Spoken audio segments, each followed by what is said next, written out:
Welcome to Revive and Rise. I'm your host, Melody Parrish. I want to thank you so much for joining us today. So for the month of May, we've been talking about guilt, and I want to close out this month with an in-depth look of guilt and shame and how we can differentiate between the two. I think it's very important to be able to understand and differentiate between these two emotions that produce so much negative feelings within us. And guilt and shame can be very helpful emotions, even though they make us feel very negatively. They can be very helpful because we can use them in a way to guide us, and we can use them in a way to learn about things that are going on within us. Guilt, if we feel guilty about something that we've done, an action that we've done, then we can use that guilt to prevent us from doing it in the future if we use it correctly. But on the flip side of that, if we don't use these two negative emotions correctly and learn from them, and learn what they're trying to tell us about situations and about things that we've done, then they can have such negative effects on us, and we can get stuck. And we can get stuck in guilt and shame cycles. And what that can do is that can lead to depression, to anxiety, and to further develop things within us that can cause us to self-sabotage. And so when we're talking about guilt and shame, let's go back to when I first introduced these two ideas of guilt and shame and these emotions, to understand and reaffirm to us what these are. So guilt is an emotion that comes with the idea that I did something bad. Guilt is tied into the action. I did this and now I'm feeling guilty about doing this. Shame is when you have the belief that I am bad. It's no longer tied to the action, but it's a belief about yourself. And that's the main difference, and that's what we want to separate. So we need to remember that both of these emotions are valid. They're there. The emotions come. And so we need to feel them. We need to understand them so that we can learn. Because it'll prevent us from doing things in the future. If we learn how to learn from these negative emotions and why these negative emotions are coming, then we can learn about ourselves and learn very important things about ourselves. But we need to first be able to distinguish between the two. And we also need to validate these emotions because they're not going away. They're there. So rather than putting them away, burying them, trying to avoid them, we need to try and understand them. these emotions are not wrong. They're trying to tell us something, and we don't want to go into the validation of these emotions believing that they're wrong. Because if we do that, then we're going to continue to shame ourselves. And that'll just further the cycle. It'll further develop the cycle. We'll get involved in a shame spiral. And then things just go south from there. So once we validate these emotions, that yes, it's okay to feel guilty about something that we've done. It's okay to feel shameful about something that we've done, about the action, something that we've done, not who we are. That's the difference. But it's okay to feel the guilt and shame for something that we've done. We need to start to begin to understand, why are we feeling this guilt and shame for the actions that we did? Does that make sense? So when we look at things like that, three very important things that I feel like we need to do when guilt and shame come is that we need to start practicing reflective thinking. We don't need to be so reactive to these emotions, because that's what generally tends to happen. We'll feel guilt, we'll feel shame, and we begin to avoid, or we begin to hide, or we just begin to push away. But instead, we need to start practicing reflective thinking. And when we notice guilt and shame, we need to become curious. When we start to notice that we're feeling guilty about something, or we're feeling full of shame about something that we've done, we need to start asking ourselves why. Why are we feeling guilty? Why are we feeling shameful? What happened? We need to start getting curious and activate that part of our brain that wants to understand, that wants to know why. And this curiosity and this idea of searching and finding out, and this reflective thinking, it comes from self-love, because you love yourself enough that you want to find out. You love yourself enough that you want to learn, that you want to be better, that you want to do things, to understand why you do things, because you love yourself. You want to put yourself in a better position by learning and growing. And so you want to challenge your perspectives. You want to change your perspective by challenging the definite words of always and never. And that's something when you think, like, when you start to do these practices, and when you start to do this I guess investigation, for a lack of a better word, but when you start to analyze these things, and you start to dig deeper into yourself and learn about yourself,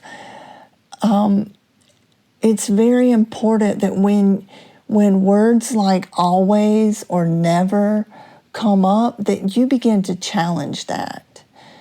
even if it doesn't feel right, even if it doesn't feel, correct in your ideas and in your beliefs, and you need to challenge those. And for example, I had such a strong inner critic. And every now and then that inner critic will still raise its ugly head. And it'll say things like, you always do the wrong thing, or you're never right, or you never are successful. You're always screwing up. You're always doing the wrong thing. You're never good enough. Things like that with those two words, always and forever, or always and never, they need to be like a red flag. When you start to think those things, or when you start to think in those terms of always or never, then you need to say, wait, I need to challenge that. Why am I saying that? Why are things going to those extremes? I'm never good enough. I'm always a screw up. I'm always broken. I always mess up. I never do the right thing. When you start to notice those things, and as you begin this practice of the reflective thinking, as you begin this practice of challenging these things, it'll become easier and easier to notice.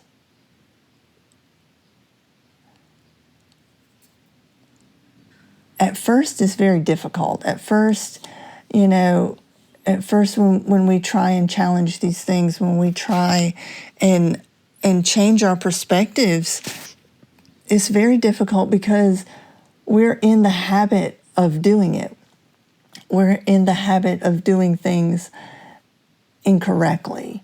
We're in the habit of sabotaging ourselves. We're in the habit of this negative web of emotions and feelings and these negative ideas and beliefs about ourselves.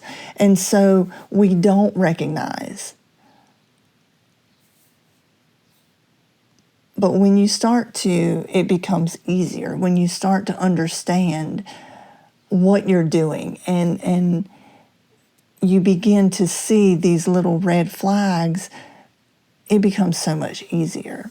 So when you see things, or when you think about things in terms of those extreme words, always, never, then you know in your mind that's when you need to challenge those, and you need to change your perspective. And once you begin to challenge those things, it starts another habit in your mind that you begin to, things begin to come up, you begin to get curious, and you want to learn, and you want to understand. And it just begins to make things lighter and easier. And you begin to, once you change your perspective, it just begins to usher in a freedom that we all long for, a freedom that our souls want. A freedom from the guilt, from the shame that we've acquired and that we've been holding on to for so long. We've been holding on to it. For me, I held on to so much guilt and shame, and I held on tight because no matter what, that guilt and that shame was always there. No matter what happened in my life, that guilt and that shame I could always count on. When I couldn't count on anything else, when things in my life were so chaotic and so unknown, and when I was in such turmoil, I could always count on the guilt and shame to be there. And even though they were negative emotions, and even though they were causing such harm to me and such harm to my belief system, such harm to my self-worth, to my self-confidence, such harm to the way that I saw myself, it was still there. It was constant. It was something I could count on. So I had a firm grip on the guilt and shame in my life. And I didn't even know, and I didn't even fully understand what that was doing to me, what that was causing, and the belief system that it caused. And just by being there, and just by being allowed to be there, it caused such negative belief systems deep within me, subconsciously, that I didn't even realize that these belief systems were going on. And those belief systems, they caused so much self-sabotage and led so much to ideas and beliefs and decisions that I made in the future.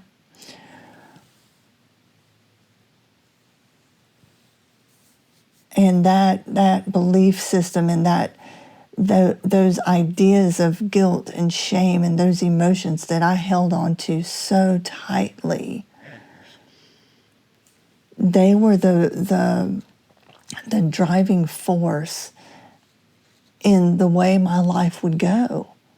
They were the driving force in decisions that I would make, and the way my life would go for years.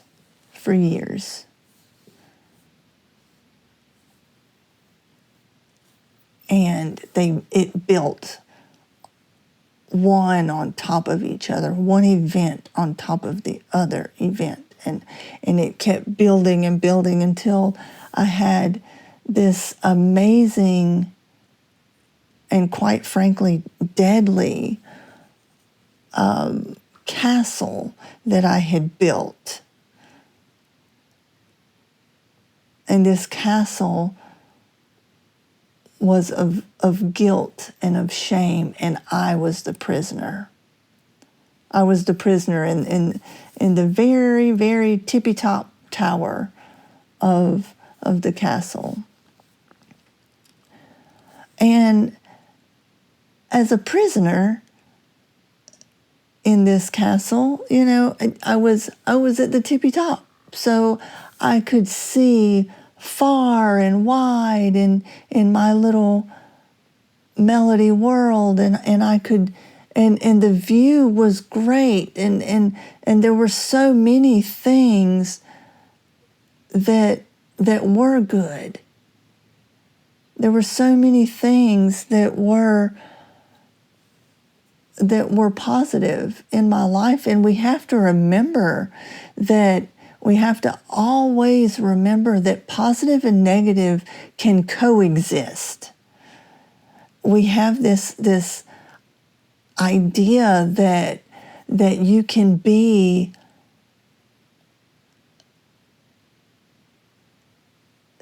sad and you can be in negative situations, but you can't be happy at that same moment. Or you can be in such happy, wonderful situations And you can't be negative at all in that moment, and that's so not true. Both emotions exist simultaneously, and we have to understand that. As we begin to unpack the guilt and the shame, as we begin to determine which one we're feeling, are we feeling guilt? I did something bad, or are we feeling shame? I am bad. And as we look at these things, these thoughts of always, these thoughts of never, and we begin to start to change our perspective, as we're doing all these things, it's very important to remember the depth that we're going. And we need to also understand that this is going to be so difficult. This is going to be so exhausting. We've held ourselves prisoners for a long, long time. When I think of shame, I feel like it's a way for us to hold ourselves in contempt. We're not holding other people in contempt, but we're holding ourselves in contempt for decisions that we've made, for choices that we've made. And because of that, we're holding ourselves prisoner. We're holding ourselves in contempt. Another way of looking at it is that we're bearing ourselves under a weight. And this is where the shame cycle will happen. This is where the shame cycle occurs, is that we're bearing ourselves under weight. And we're just carrying this weight. We're carrying this weight from this shame. We're carrying this weight from that shame, and they've built up into beliefs that we're never good enough, that we're always broken, that we always screw up things, that we always mess up, that we never do the right thing,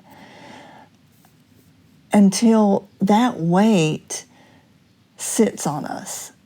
And it's so hard to carry, but we carry it.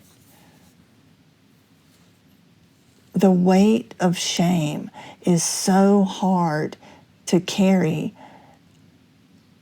but we still carry it.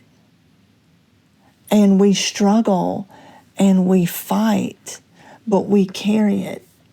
We carry it because that shame is constant and that shame never goes away. But when we carry shame like that, when we carry that self-negating, that self-directed, that self-hating part of shame, then we're doing one of two things, one of two things will happen. We'll continue to make decisions within that shameful mindset, that shame-driven mindset. We'll continue to make those decisions that are made because of the shame that we feel, which will further drive that shame cycle. Oh, I can't believe I did that. Oh, I can't believe, this happened. Of course this happened because I never do anything right, and da-da-da-da-da-da-da-da-da. Or, of course this happened. See, I'm broken. I'm not good enough. I can't do anything right. Therefore, that cycle just drives itself. And those decisions are made from shameful points. Or we make no decisions because of the shame that we're carrying. We make no decisions because we feel like we're never good enough. We make no decisions because we feel like we're broken. We feel like we always do the wrong thing. So it's one of two things here in this shame.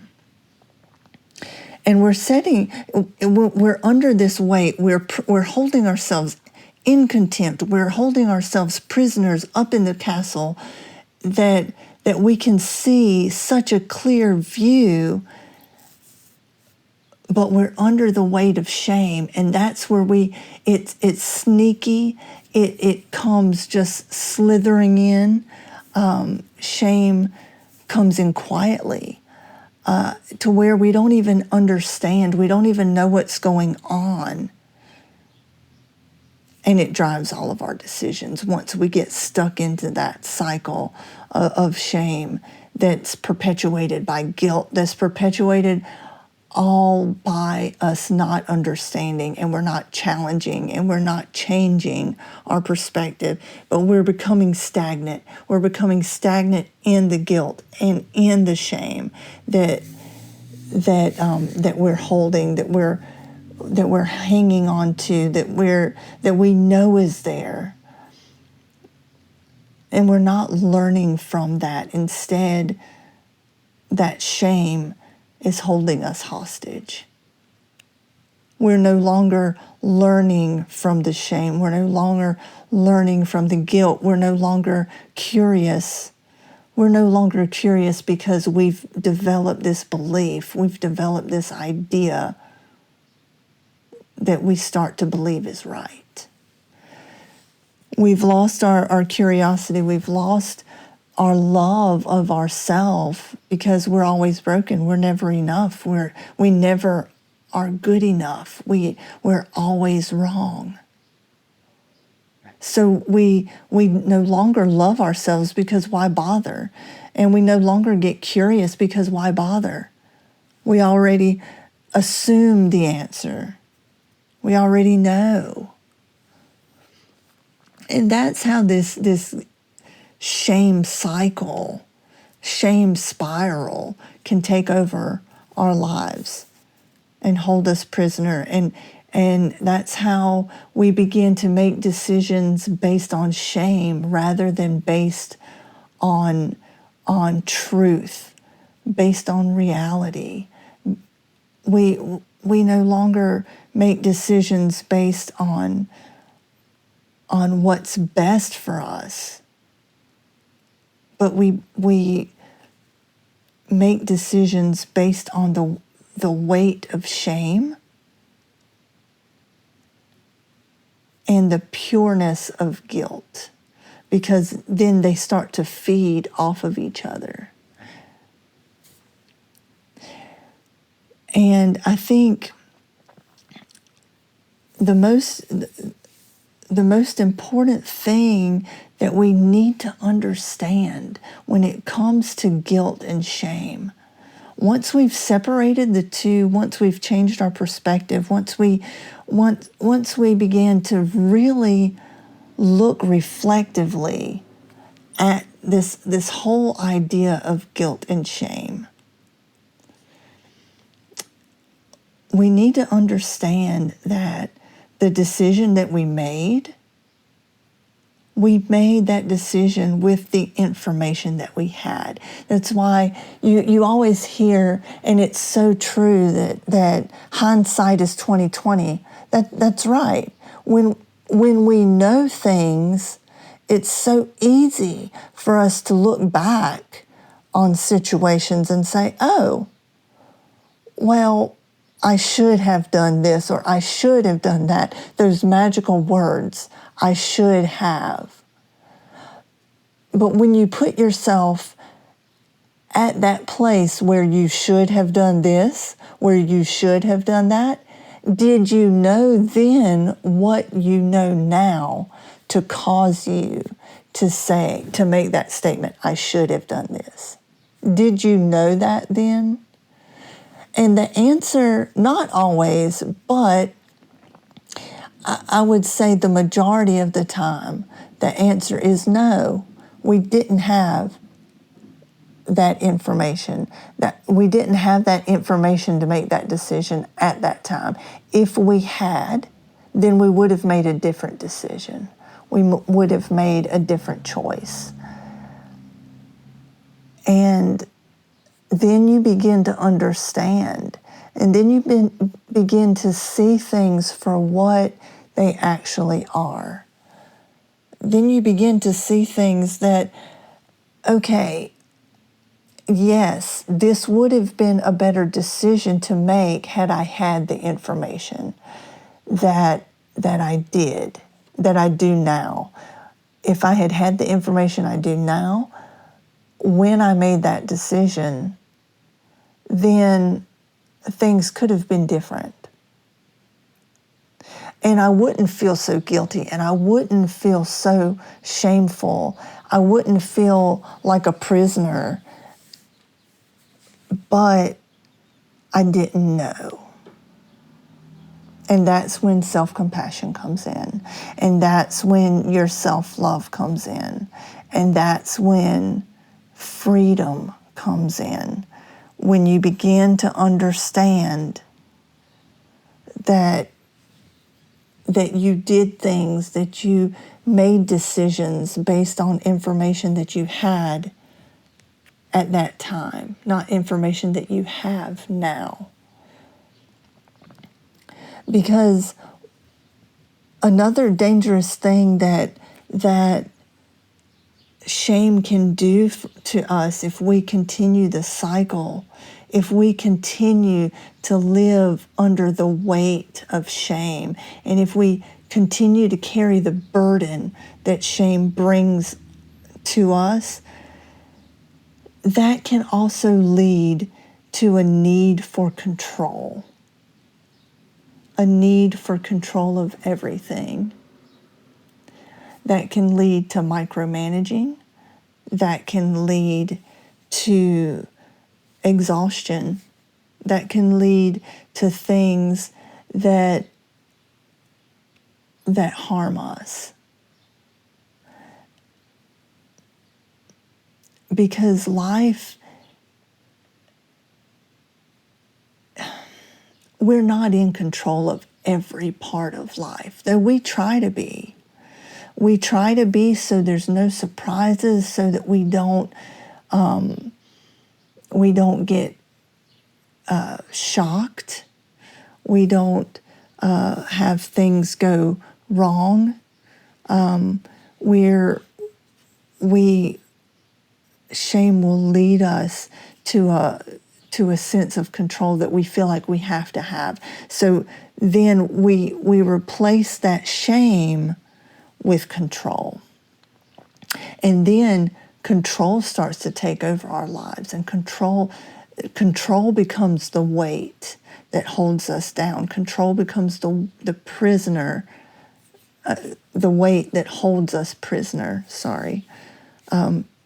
So we replace the shame with control, and we say, as long as we have control of this situation, shame will not happen. As long as we have control over this situation, guilt will not happen. As long as we have control over this situation, negative things will not happen. And that's not true. Trust me, this comes from a person that felt like I was always in control at one point. I developed from a life of chaos and a life of unknown. I fell into a guilt and shame cycle that developed, and the weight developed, and my castle that I was building on the guilt and the shame and all of these things, it was growing so much stronger. And all of these negative extremes were the brick and mortar of this castle that I was making.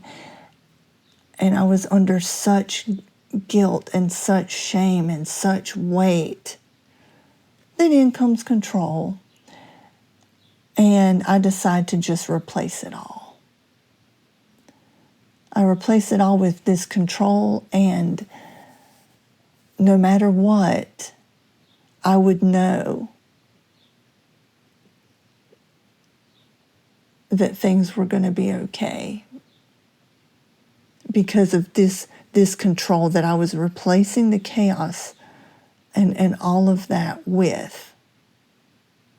All of the chaos, all of the shame, I was replacing with control, and I knew I could count on that. I knew that it was going to make everything better. Only it didn't. Because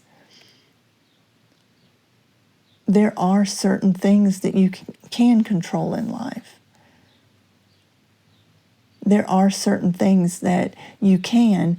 And for those things, we need to identify those things in our lives that we can control. We need to use our reflective thinking and our challenging processes and to challenge perspective and to change perspective. We need to use those to decide what we can control and what we can't. Because there are some things in life that you can control, but there are so many things that you cannot control. You can control yourself. You can control the way you react to things. You can control those kinds of things. But you can't control others. You can't control what other people do. You can't control how other people are going to react. You can't control so many things in life, and we need to accept that. The whole idea of living with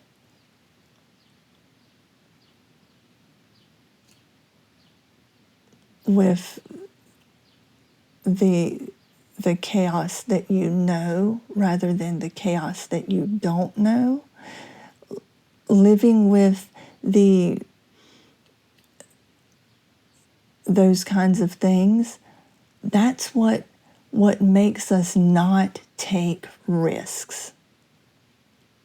That's what makes us not make those decisions. That's what makes us become stagnant.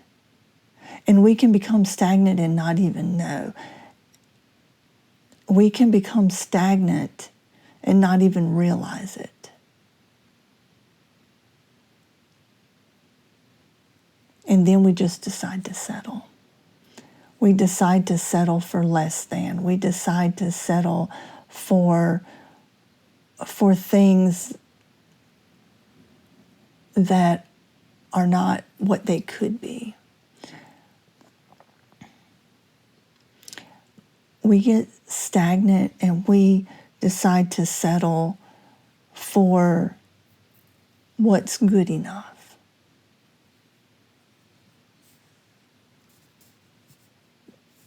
But we don't dare to think about what's awesome. We don't dare to think about what could be, because what we have is good enough. And where we're stagnant is good enough. And where we're stagnant and what we have, we're in control of. It's safe. That's good enough. And we're okay. Now, I am in no way saying that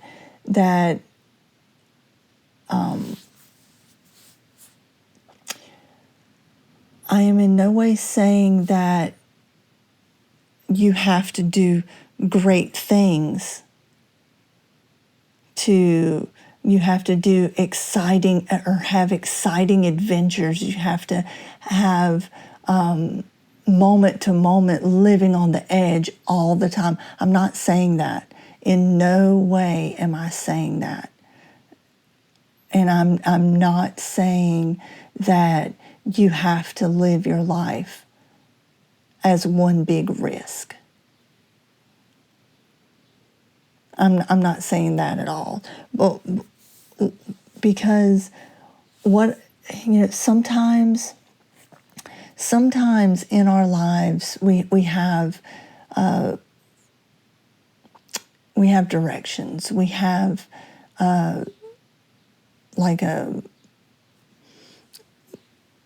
we have a path.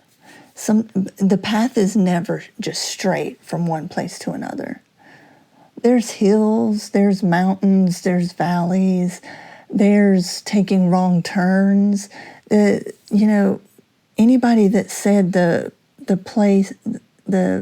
fastest way from one place to another is a straight line, yeah, that's true, but that's not always the journey that we're on, and that's never the way that life goes, one straight line. Life is filled with twists and turns, and the journey has ups and downs, and sometimes, it takes longer than we want it to. I am the queen of wanting things to go fast, to go smooth, but that's just not how life happens. It has taken me so incredibly long to start my healing journey. And I tried. And I tried to rush things, and I tried everything I could possibly do to make this healing journey go faster, to make the healing journey begin to start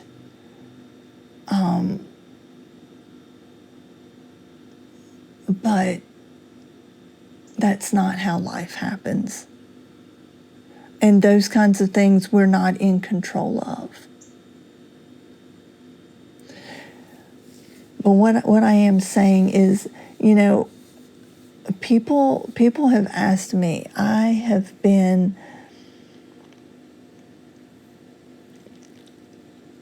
had such beautiful parts of my life. I've gotten to experience such wonderful things. I've got to meet such amazing people. I've got to see that, this world has so much beauty in people, in places, in things to offer us if we'll just take that opportunity. And I've experienced so much, and I realize that, and people have asked me. I've talked to so many people, and they're like, well, I see that you've done all these different things. I've just done the same thing. My life has just been the same thing for years. And they're like, maybe that's the wrong thing. Maybe I'm doing life wrong. Maybe, I'm caught up. And if that is you, and if you're listening to this and listening to what I'm saying, I want you to understand that sometimes the greatness is in things that you do every day. Sometimes the greatness is in a life that is led with stability. I'm doing the same thing's occurring.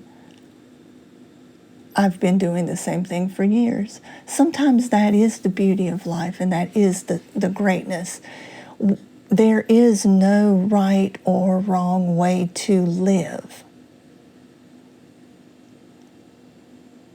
And that's the beauty of life. Sometimes the beauty is in the simplicity of things. Sometimes the beauty is in the grandeur of things. And sometimes the beauty is in the chaos. Sometimes the beauty is in the excitement. Sometimes the beauty is in the newness. And sometimes the beauty is in the things that are ritualistic, the things that are repeated, the things that are stable. But we need to love ourselves. My point is, we need to love ourselves enough. We need to get curious enough to really dive deep and learn about ourselves, to dive deep and to determine what place we're in.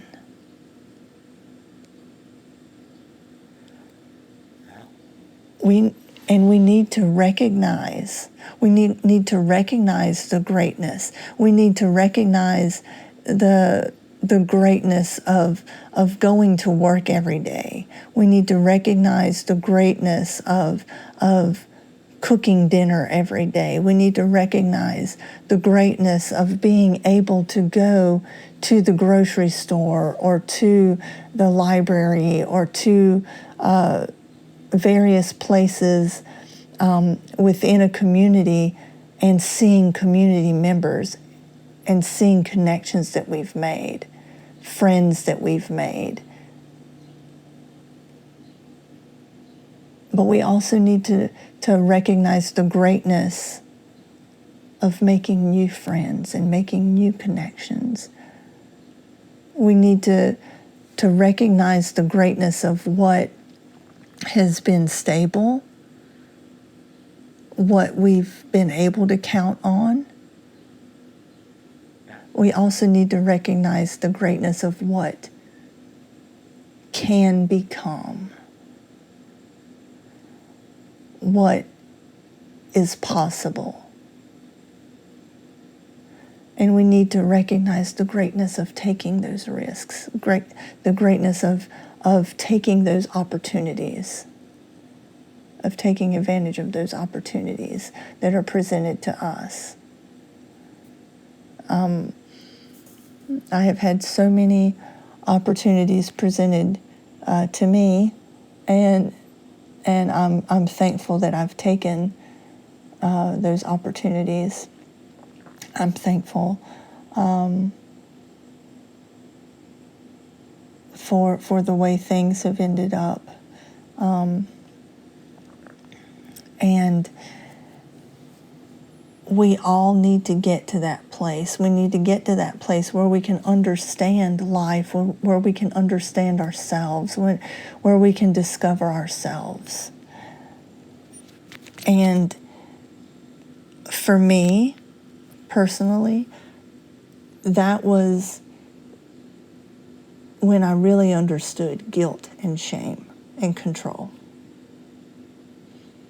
And when I understood how much I had, how much I needed to let go, how I needed to decide between the two,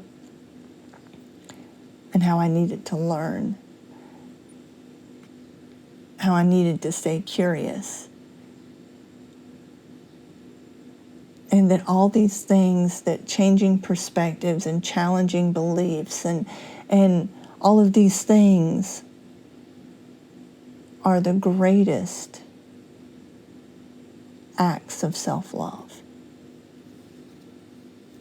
So I hope I said something to you that today that could help you. I hope I said something to you today that wherever you're at, whatever part of life you're in, I hope I said something that means something to you, that helps you to understand that whatever you're going through, you do not have to suffer alone. Thank you.